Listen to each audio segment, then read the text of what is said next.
What's good, everybody?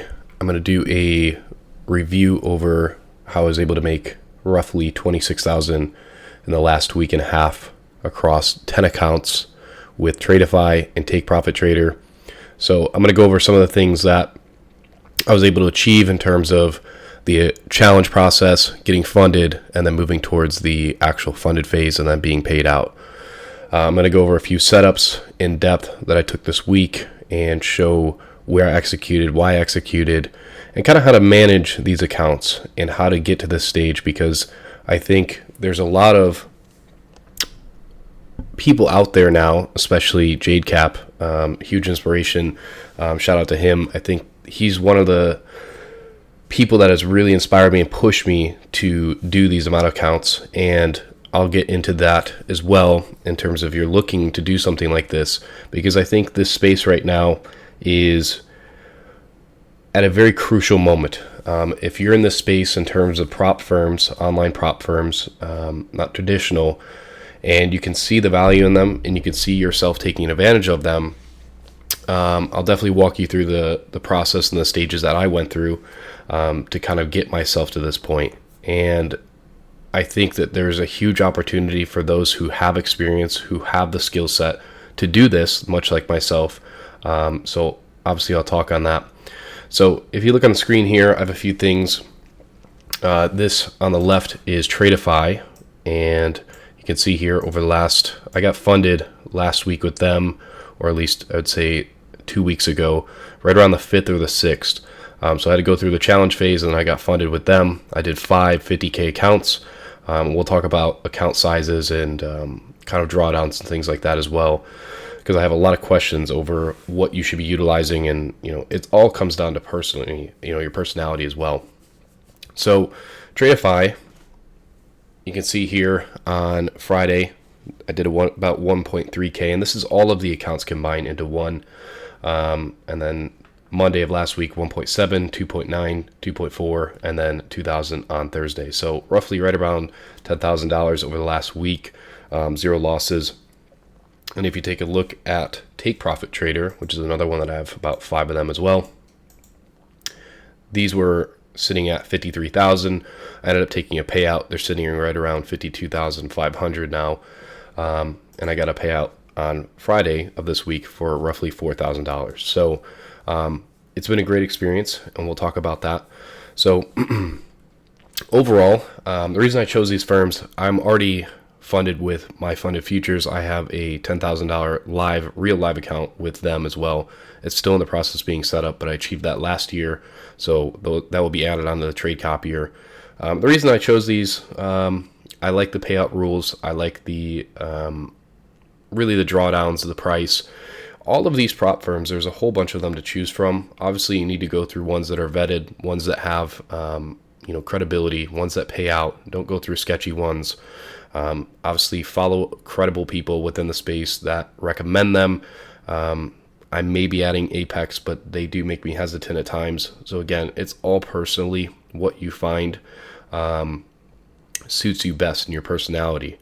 But the reason I chose the 50K account is really due to the drawdown, due to the price. The drawdown is the biggest factor to me personally, because you have a $2,000 drawdown to a $3,000 profit target. So it's more than 50% of drawdown to take profit ratio. So I find that beneficial to me, especially with prop firms that don't have a daily loss, daily max loss on them. So when I was looking at these, it can be intimidating. I was never really confident to do these just because, I think you can look at it through a few lenses. I knew I would have to quote unquote gamble the challenge phase and even gamble some of the ICTtrader, which I'll get into. And I hate saying gamble because that's not what we do here. It's not what I advocate. It's not what you should be doing in trading. But especially with these prop firms, you should be willing to take the chance because the risk to reward is so great. And you need to be able to identify when you have a good setup, when you're willing to take the risk. And what I mean by gambling is you're not just clicking random buttons. You're just upping leverage, way more leverage than you should be doing in an actual live account.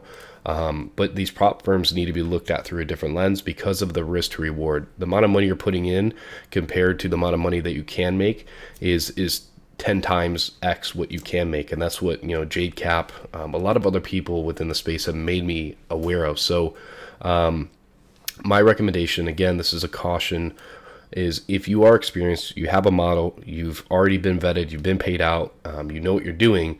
Obviously, with this amount of accounts, for me through the challenge phases, I want to get it done as quickly as possible. I'm not getting paid to do them. I'm actually spending money to do it. So I'd rather get it done as quickly as possible. Some of them have a 50% consistency rule, which means you have to get it done in technically 2 days. So it means if you're looking at a $3,000 profit target, you need to have at least aiming for $1,500, in 2 days. One day is $1,500 and the next day, right? So you need to be risking, $1,000 on a trade, maybe $1,500, maybe $2,000 on a trade. If you're willing to do that, again, this is if you have the capital to spend it, you have the skill set to do it, then you should be willing to do it. Now with Take Profit Trader, as soon as you get into the funded account, they have a intraday trailing drawdown rule where I think it's very predatory. I'm just going to state that. But I knew going into that account is, if you don't know what intraday trailing drawdown is it trails your highest equity point. So if you were to go up $1,000 and you were to come back down to, let's say, stop to profit at 500, it's still going to trail that $500 in between. So you're still nicked on that. So I knew as soon as I got those accounts, I had to over leverage basically on the first trade and make as close as I could to the drawdown, which is $2,000, because as soon as you're into $2,000 of drawdown, that intraday trailing drawdown stops as soon as you make your drawdown. So I knew I had to be willing to put the risk on. And again, some people are not comfortable. I was very uncomfortable, looking at this, but seeing so many people do it, it gave me the confidence to do it. And I have achieved it. And I'm not saying that this will happen for everybody. It does take a little bit of luck and a bit of skill to identify a right setup and just be willing to put the risk on. Again, nothing's changing between the models and the things you're executing on. It's just the risk. You're risking a whole lot. It could be one trade and the whole accounts are gone. It's, for some people, that's too much risk, too much appetite for them, which is completely understandable. For me, I was willing to do it. So that's just basically the process. From here on out, I'm basically just building them. Trading as normal with Tradeify. I didn't need to do the whole push for 2,000 to get the buffer in, because they have an end of day drawdown. And I already achieved that through just consistent good trading. On all these accounts, I'm risking basically about $200 per trade. And I'm not going beyond that in a day, maybe $200 to $300 in a day per account, which, yes, is about $2,000 per trade. If you look at it in overall aspect, if you were to combine all the drawdowns, let's just say on 5 accounts, you basically have a $10,000 account. And you're risking like $2,000 each time, which is a lot. It may only take 5 trades to blow it. But again, as soon as you start building these buffers and you start doing the correct thing, you can start to pull away from that, and you can actually, lessen your risk, but you're still making more money. And that's what I've achieved now. And kind of, I'm in a comfortable, good state to where I can kind of keep building upon this. I thought about this a lot. This is something that, I didn't just jump into. I had a lot of prepping and planning going before all of this. It's a reason why I also stopped live streaming as well. Just an FYI. So I kind of feel stupid at times too right now posting this, because Jade Cap just posted one where he achieved about almost $500,000. So again, shout out to him, man. He's been a huge inspiration. I don't shout many people out, but he's fantastic. So let's go into some of the setups, some of the things that I took. Let's go over price, and we'll wrap up the video. So we're on to the new week here. It is Sunday, and we'll go over last week. I'll probably go over probably Tuesday, Wednesday, and Thursday. I took off Friday as well. So let's go into, let's just say Tuesday, and I'll have to go over some of the setups that I took. So Tuesday, I traded in the afternoon, and the reason for that was I believe that I had some things going on in the morning, so I was able to look at the markets in the afternoon. And I want you to pay attention to a lot of these setups that I'm going to talk about is going to be a common theme with the first presented fair value gap on the 1 minute chart.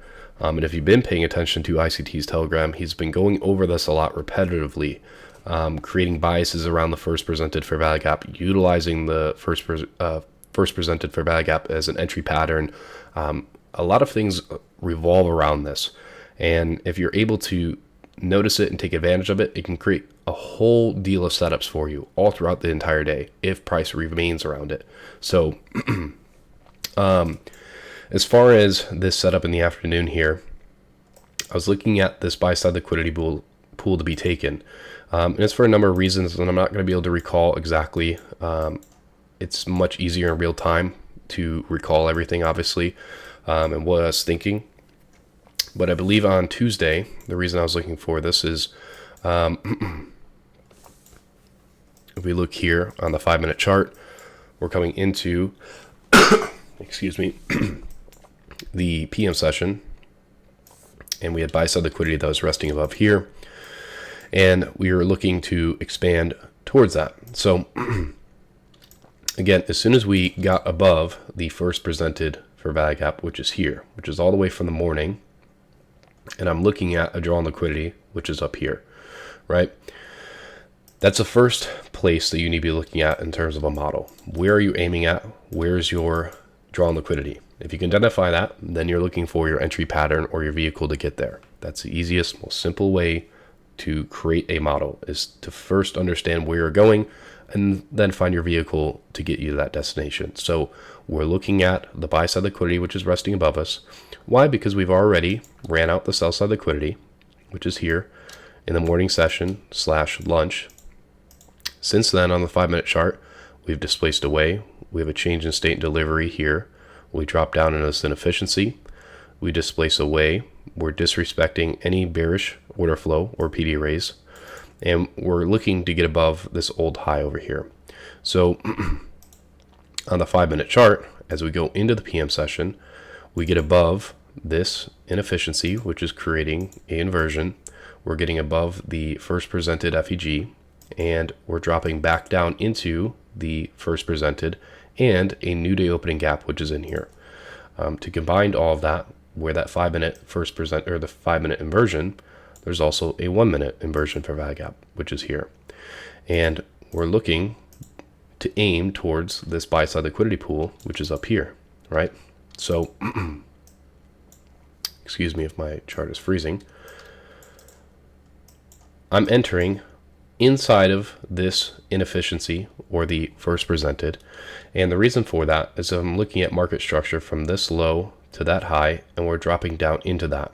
And I'm also looking at this inversion, the new day opening gap, and the first presented. These all these PD rays in this area, price should not be willing to trade through that. If it does, then we're either looking for a deeper retracement, or price is not truly willing to seek that buy side liquidity there. And even with Jade Cap, man, I'm going to keep mentioning him. You know, he's put out a tweet yesterday. I think a lot of people would be surprised by how sloppy a lot of his entries were. And it same even goes for me. A lot of my entries are not picture perfect. They're not what you would call something that is perfect. And I think that's something I got caught up on as well, is always looking for the perfect entry.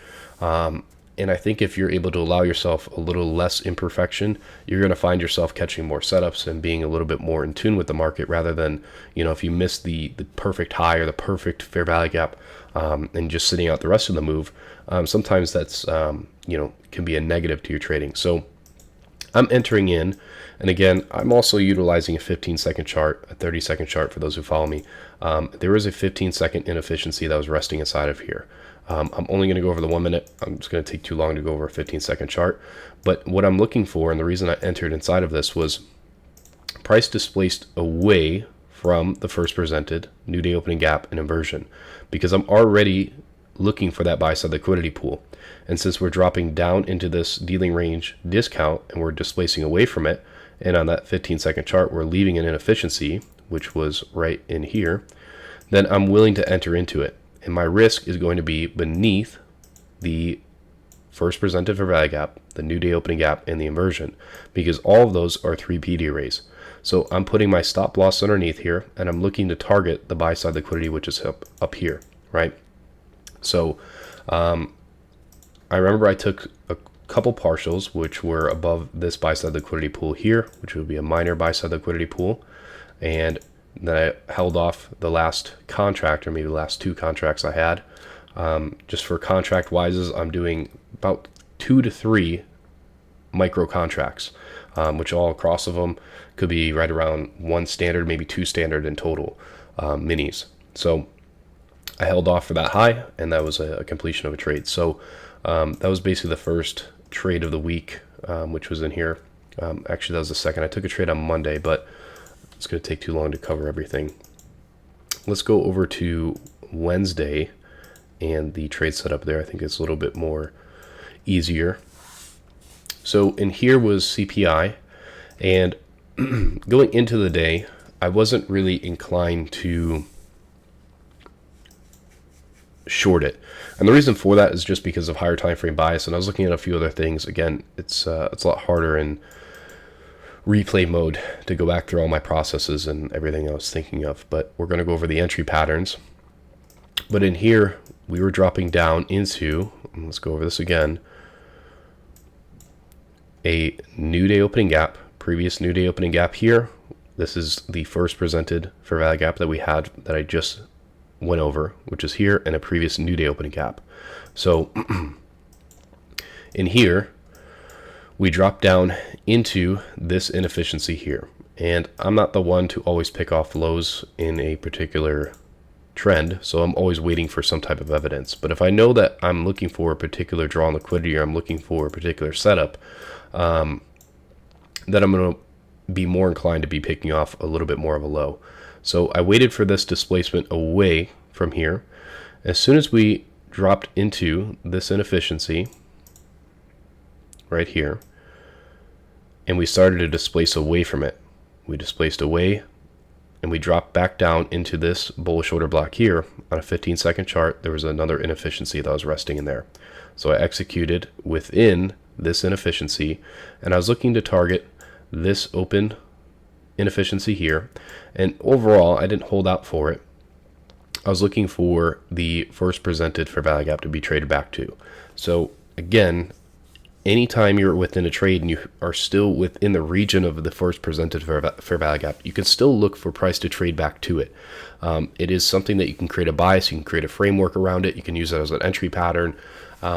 Again, pay attention closely to what ICT is teaching, especially with the first presented fair value gap, because it's going to teach you a whole lot in terms of many different setups and frameworks and models that you can create for yourself. Even as a charter member, even as somebody that has been trading for a long time with him, he still finds new ways to basically upgrade your trading. I mean, these are things that I wasn't very aware of. Obviously, I knew what the first presented fair value gap was, but now being more educated on how to utilize it is very beneficial. So, and if you can see here, as soon as we started to expand up above, this purple box is a bullish breaker, because we have a low, a high, we have a lower low, and then we're creating a higher high, which is right here. So as soon as we get above this bullish breaker, then I'm creating the idea that it should not go beneath it, right? Or at least beneath the mean threshold. And all I was targeting was the open sell side imbalance, which is here, right? The reason for that is because if we get inside of this premium, then it could be willing to move through it, or we could just sell off away from it. So even if we're willing to target, I had these relative equal highs highlighted as well. Overall, my idea for the day, and again, you don't have to go for the full completion of trades in order to be profitable, even if you execute on a framework. My overall idea was to look for the relative equal highs, which were way up here pre or post CPI. But I don't need all of that in order to be profitable. I can just look for the setup that targets this imbalance here and be done for the day. I think a lot of you, especially myself, is when you're working with lower sized accounts, you're holding out for much longer targets because you want to make more money. You end up maybe never getting filled, you end up getting stopped at break even or trailed in profit because you're holding out for a lot longer targets that are really maybe never going to come into fruition. So there's many beneficial factors to gaining more accounts because you don't have to do a whole lot to make a lot of money. So from here, We traded back down into this sell side imbalance, which created a inversion for that gap here. We traded away from it. We dropped back down into, we have a buy side imbalance, which is resting right here. We dropped down into that buy side imbalance. We traded away from it. We traded up into the relative equal highs, and we traded up into this premium sell side imbalance as well here. So all of those could have been partial targets and things you could have looked for as well.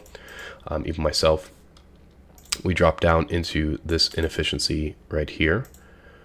And from there, we traded all the way up into the first presented for value gap. So again, even if you're looking for a certain setup, you don't need to utilize the first presented for value gap as an entry pattern. You can utilize it as a framework to trade to, as a draw on liquidity. And there's many ways to skin the cat. I mean, you could have been shorting this all morning. You could have been doing anything you would have liked. I mean, you could utilize the first presented 3 different times in here, or utilize it in the sense of trading to it, or even shorting away from it. You can see the decline away from it that we had in the afternoon. So that was Tuesday or Wednesday, and let's go over Thursday and what I was looking at in there as well. So again, the main emphasis of this video is to, as far as technicals, is to pay attention to the first presented fair value gap, because that's going to gain a whole lot of insight in terms of setups and what you should be looking at. So this was Thursday in here, and right off the opening bell, we basically had a decline away from the first presented inefficiency, which was never even traded into. So if I see that, I either know that price is extremely bearish, from what I've been seeing, is if it's moving away from that first presented and it's not willing to even utilize it, it's much like a liquidity void or breakaway gap. Something, if it's willing to move away from it very quickly, it means that price is very heavy in one direction, or it may look to trade back to it to close it. And again, that's what I was utilizing for this framework. So again, this is, if you look at midnight open, is a green dotted line, and the 8:30 open dotted line is here. What is price doing from the open? We're dropping away from this midnight open at 8:30. We're dropping away from the first presented for value gap there. So what is it doing? It's a Judah swing, and we're dropping down into sell side liquidity, which there was a sell side liquidity pool that was resting here, and there was another one that I was identifying, which was back over here. So we're taking out sell side liquidity pool, both of those right there. And if I know that the framework for the day is, let's just say, bullish in this instance, and I'm understanding that price is just simply either Judah swinging off the open, then I'm more confident to be picking off a quote-unquote low. So price displaced higher in here, and this is your first indication for me, is this sell side imbalance. As soon as we close above this sell side imbalance in here, that to me is showing me that we're changing some type of delivery, right? I know the quote-unquote change state delivery is moving above down close candles, but disrespecting a opposite or opposing PD array like a inefficiency is also showing it's changing some state of delivery in there. So as soon as we closed above it, we drop down into the inversion for value gap and the previous new day opening gap, and look where the bodies stopped right there. So I'm going to drop down for this sake here into a 15-second chart. And you can see there's a few other things that were also on the chart. This is Tuesday's first presented fair value gap. That's a previous new day opening gap as well. The entire framework, remember, is targeting the first presented fair value gap. That's what I'm targeting. Overall, the buy side liquidity pool would be nice, but the overall target for me is the first presented fair value gap, because we may never reach that, and we didn't. We just reached the first presented fair value gap. And there's a few reasons for that. Obviously, I can't discuss everything in here. But the overall emphasis, especially because that first presented FEG is there, and I know there's a lot on the chart, that first presented FEG is inside of a premium, right? This equilibrium is right here, and that's inside of a premium. So if we drop down into a 15-second chart, this is where you start to gain a little bit more clarity. So again, on that inversion fair value gap, which was on the 1 minute chart, we're going to say it was roughly right about here. That's where you can start to get the indication, the light bulb that, okay, well, price is starting to change. Price drops down into, on a 15-second chart, this buy side imbalance, which is here, and we move away from it. Now again, I'm not always the one to be picking off lows, so I like a little bit more indication of price willing to do something. Let's just say in this instance, obviously it's bullish. I want to see a little bit more evidence that price is bullish. So again, if you want to see a true change in state and delivery, you can look at a 15-second chart and look at the breaker in here, and that's really going to show you a true one. So you have a low, a high, a lower low, and then you have a higher high. So breakers are great for change in state and delivery. We move away from it. We have another market structure shift here, and we leave this buy side imbalance, which is right here. And when price dropped down into this buy side imbalance, I entered in here. Now I had to wait throughout this drop lower. We dropped down into this new day opening gap. I had to wait through drawdown, and that can be uncomfortable, that can be uneasy, it can be nerve-wracking, but as long as you know where your stop loss should be, then you should be comfortable with it. And the reason why, again, even if I'm utilizing a 15-second chart, I'm still looking at a 1 minute chart for a framework in terms of a stop loss, because the 15-second chart can have wicks through it. It can be colored over because it's such a low time frame. I'm still going to be utilizing the 1 minute chart as a framework for risk. So my risk, even though I was entering in here on a 15-second imbalance, I'm still looking at the 1 minute chart saying, well, it can still go into this inversion fair value gap. It can still trade into the new day opening gap. So my stop loss needs to be beneath it. So my stop loss was beneath this inversion fair value gap. Price drops down into it. We move away from it. That's a good sign. There's a inefficiency that's resting right here. You have your down close candle, which is your bullish order block. Price utilizes that inefficiency there. We move through the first presented fair value gap from Tuesday, the previous new day opening gap, and we trade right up into the current day first presented inefficiency. And that was my trade for the day. So again, I don't need, especially with the volatility that we're having, I don't need to have the completion all the way up into the buy side liquidity, which is up here. Again, if you're looking at why we didn't trade up into it, I would take a look at ES, because I remember vividly ES made a higher high printed at that moment in time. So you had a bearish SMT there. There's multiple factors. Again, I can't cover everything. I'm only going to go over the entry patterns and what I was looking at. If you want more, I would go over to my live streams that I've done in the past. You're going to find a lot more access to what my thought process is. And eventually, if those who are asking, will I return to live streaming? I most definitely probably will this year at one point, but I'm having a lot more enjoyable time by myself trading privately. So we'll see how the rest of this year goes. So hopefully that was a good coverage over today or last week, and we'll be back hopefully next week with another video. We'll see. I'll keep you guys updated on everything in the whole journey on Twitter. I'll post my Twitter below. So until next time, good luck and good trading, everybody. Be safe.